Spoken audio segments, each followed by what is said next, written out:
we don't have general purpose robots yet, although they probably are more or less around the corner in about 5 years, partly because the AI researchers solved this problem, and part of the way they solved it was by embodying cognition, incarnating artificial intelligence in an embodied structure. And the first people to really propose that that was absolutely necessary, I don't necessarily know the first people, but I know that an MIT researcher named Rodney Brooks, who, by the way, invented the Roomba. Some of you may have a Roomba.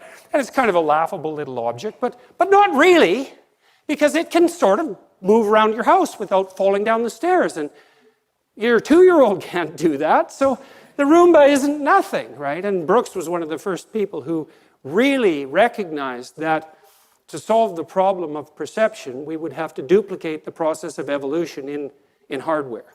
And so he started building these little machines that pretty much all they did to begin with was scoot away from light.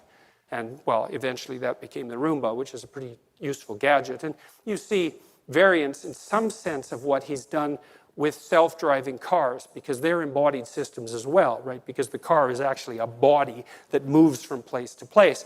And it turns out that a lot of our perceptions require embodiment, and it turns out that one of the philosophical consequences, implications of that is that the way we solved the problem of perception was through 3.5 billion years or thereabouts of evolution.